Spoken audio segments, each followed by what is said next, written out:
Today, I'm going to talk to you about how the recession affects your real estate business. So yes, I said the recession because we are still in a recession. We have not left the recession since 2006 when we had the Great Recession is what it was called. See, in 2009, the Fed decided to implement quantitative easing, was basically, gave them the green light to print money without any goods or services, any type of real production, being produced, just being able to print it. So within the last about year and a half, the Fed has printed about 33% of all of the dollars in existence in the entire existence. So in order to really understand how the real estate recession will affect your real estate business, you have to learn what type of recession we may be heading into. There are a couple different types. So one is stagflation. So stagflation is when the prices rise but the economy is not growing. So an example of this was back in the 1970s when America first got taken off the gold standard. So what happened was the money, our US dollar, was no longer backed by a tangible asset being gold. So the price of oil dramatically rose, and the only way we got out of that period is by the Fed implementing, high interest rates, like double digits interest rates. And as you probably know, we're about, near 0% right now.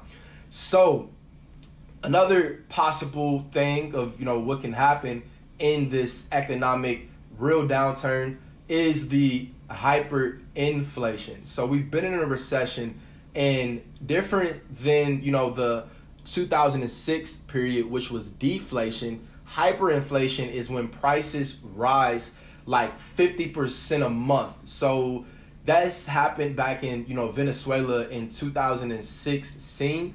And it's still happening to Venezuela right now. And America came close to this in the Civil War back in 1860 to 1865 in the Confederate States. So I mentioned deflation. That's when an asset bubble bursts. So back in 2006, real estate burst. So with that happening, the asset price fell dramatically. So the price of the actual assets fell. So people who bought at the height of that period, they lost a lot of money because the government had to, print money, which we never really recovered from. So we're kind of now reaching, in a lot of places, the prices that were back in 2008. So that kind of really explains prices were very high back in 2008 because right now we're, at those levels or a little bit above those levels in some cities. So we deflated. But, those are all dramatic outcomes. It's not to say that any of those will happen. The most probable thing, that's will continue happening, for all of our sakes, because we don't want hyperinflation, we don't want deflation, we don't want stagflation.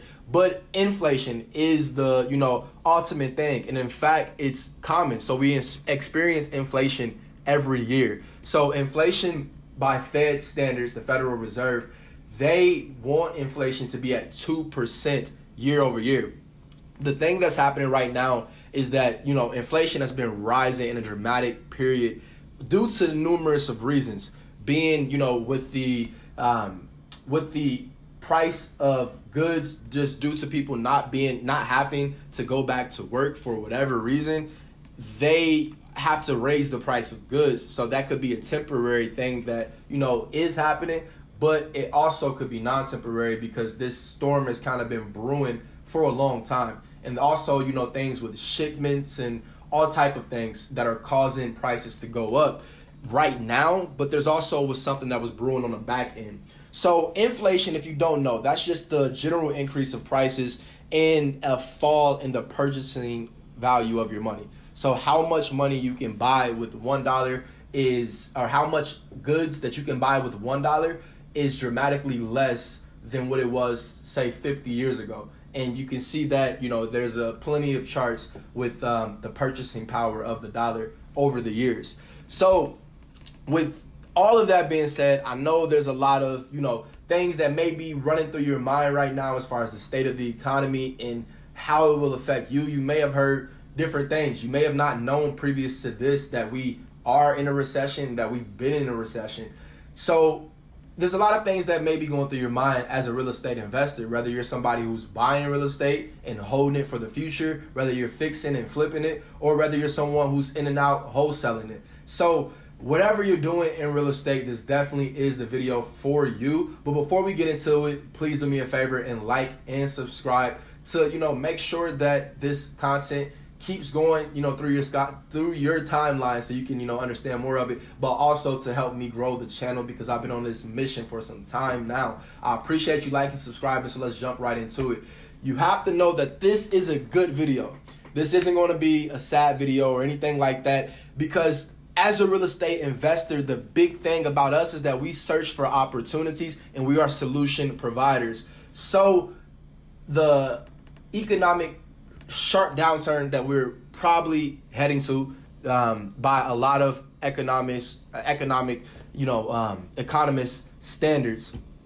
And speaking of, a lot of economists believe that it'll be the hyperinflation that we're probably that we're approaching right now, that it'll just go crazy. But some believe that it will be stagflation as well. That's why I mentioned that. So either way, at either end of the spectrum, there's going to be opportunities in real estate, because with prices going up, there always will be deals, and it will affect certain groups of people differently. So as a real estate investor, you are aware of all the opportunities out there, but there's also going to be people, since prices are going up, they may get laid off from their job, and them getting laid off on their job may cause them to go behind on their mortgage payments, and them going behind on the mortgage payments can cause them to get foreclosed, and they also may not be able to pay their taxes, so that'll cause it to be auctioned off on both cases. So as you know, the more auctions, the more properties available in the auction, the more opportunity for you to get a great deal at your county auction.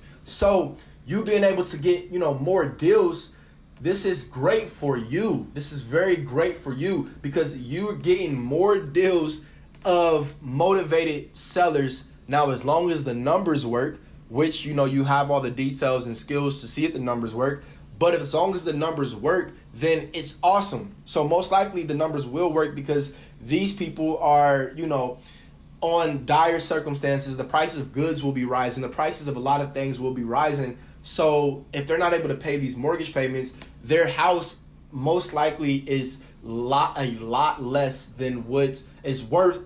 They bought the house a lot less than what it's currently worth. So that means that they'll be able to have a smaller mortgage balance. So if you pay off that mortgage and also give them a little bit of money before it goes to auction, then you're going to help them out. And that's at all ends of the spectrum. As a wholesaling community, that's what a lot of wholesalers focus on. But if you're fixing and flipping, or if you're, renting, you're buy and hold, if you're at either end of those, you can also, go right to that seller yourself as well, and just speak to them and say, hey, look, I want to buy this. I want to make sure you get some money. I could buy it at the auction, but I want to make sure you get some money, and also make sure your credit report is not messed up by this foreclosure, so you can potentially get somewhere else to, another loan to buy another house. So that's one approach. But like I mentioned, guys, prices of everything will go up, right? So if you own assets, that's great. So you, as a real estate investor, if you're buying and holding, that's amazing, right? Because the prices of everything will go up.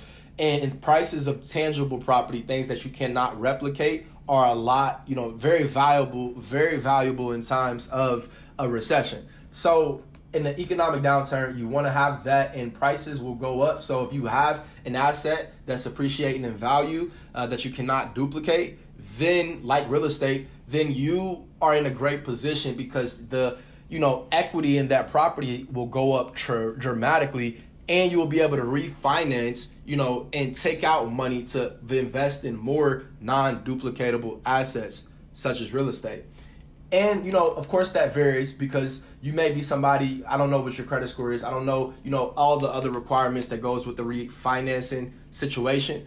But most cases you're able to take out, up to about 80%, 85%, and even 90% in some cases of the equity in the property. So that's good, for the buy, rent, rehab, refinance, BRRRR method, for the BRRRR. So it's great for the BRRRR. But, once it's going up, then it's up, then it's up, then it's stuck. So yes, it's great for prices to keep going up.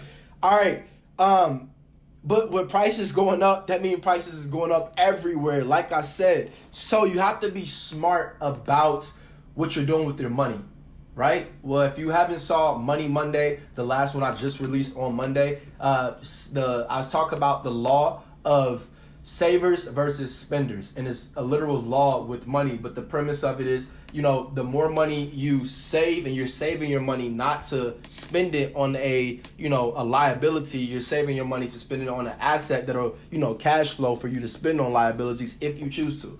But with you doing that method, as far as saving money, you also attract more money to you. So keep that in mind. Like, you about to make a lot of money during this time, a whole bunch of money. Just go ahead and condition your brain for that.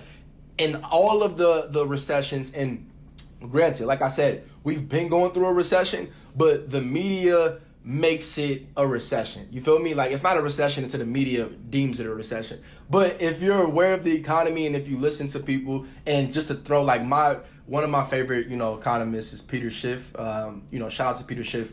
But and I've listened to, a whole bunch of people, Robert Kiyosaki, a whole bunch of people. He's not an economist, but he's, aware of the economy. Patrick Bet-David podcast, a whole bunch of stuff. That's like stuff that I listen to. So if, it's not the media saying it's a full-blown recession yet, so nobody's panicking, right? So that's why you're not hearing a recession. You may have heard interest rates going up and all those things, but you haven't heard it being a recession. Now, once media deems it a recession, it'll be a frenzy, right? So people will start conditioning their minds that they're in a recession, all the way from, jobs to, a whole bunch of stuff. It's really it's like the zeitgeist, right? If you're, familiar with reading, you probably heard that term before, but the zeitgeist, like, it's just the whole nation. They'll just get this whole common belief, and it'll end up being true. So once that happens, you're already watching this video, so you're already aware of all that. It's going to start happening here within the next probably 2 years. So with it happening within the next 2 years, you're set up to make a bunch of money, a whole bunch, because you notice the opportunity. And with you noticing the opportunity, just remember, the money is transitory. It comes, it goes, it stays in flow. You want to stay on the great side of currency. And with you staying on the side of attracting the currency is by saving it and investing it. So make sure you save and invest your money, because the prices of everything will go up. It won't matter to people like you and me, because we're going to make more money. So, okay, if gas goes to $5 a gallon, who cares? We're making more money. So that being said, we're good. But there's going to be people out there that's hurting. So make sure that you are able to provide a solution to those people, because you really are helping those people. Don't get it twisted. You are in this business to help people, and you being able to help people by giving them money before their house is just auctioned off, like that's really major. So definitely get it in your heart, get it in your mind that you're helping people. I went through that challenge myself, but I know and I believe that I am helping people. But you helping people like this, you deserve a great reward. So make sure you invest that reward that you will receive, and that you most likely are receiving, because you're watching these videos and we get the stepping, baby. All right, so a great thing that you want to do on either end of the spectrum, buying or wholesaling or selling, whatever you're doing, is you want to build relationships with a select few of cash buyers / wholesalers if you're cash buying. You want to build a great relationship, if you're a cash buyer, build a great relationship with a quality real estate investor who's wholesaling property.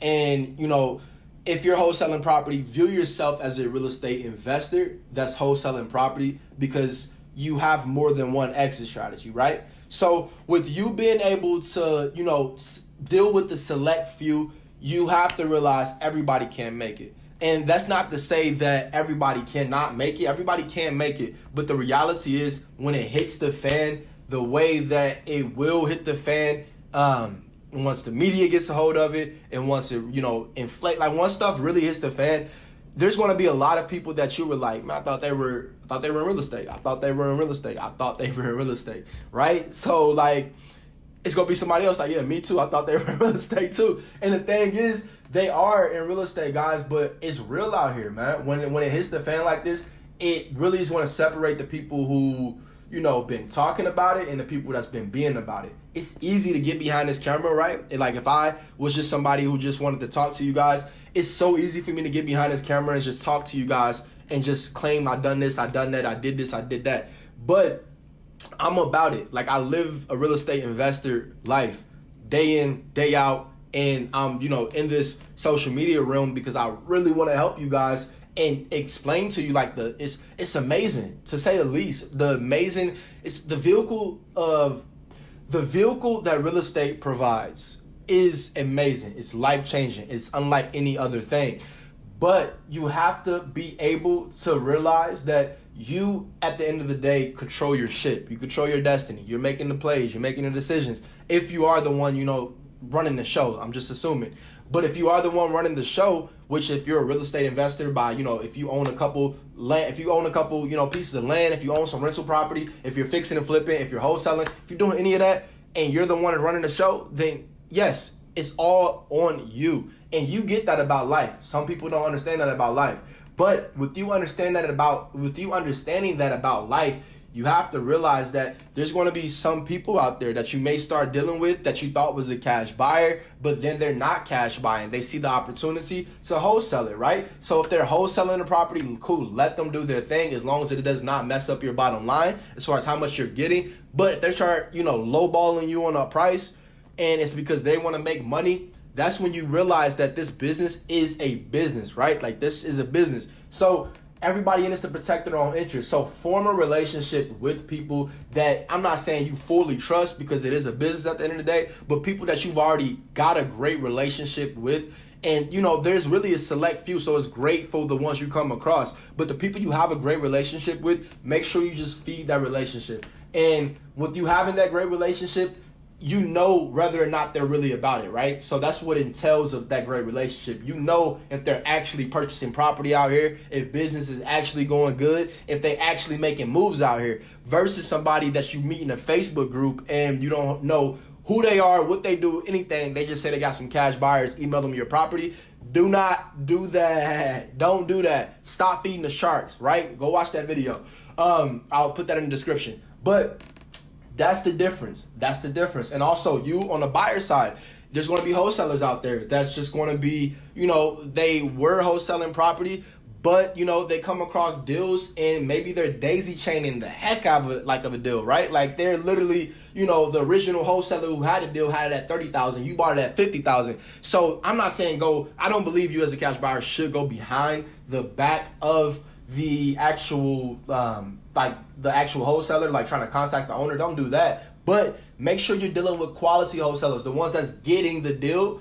Like, that way it could be marked up with their price. That way it's not 4 other wholesalers in the middle and you're paying way higher in price. Don't do that. Make sure you build great relationships with quality real estate investors who are wholesaling property. You'll notice the difference in their mannerisms, the way they carry themselves. Like, everything is completely different. So make sure, and also the deals that they send you. If they send you over a deal and you're like, man, this is crazy.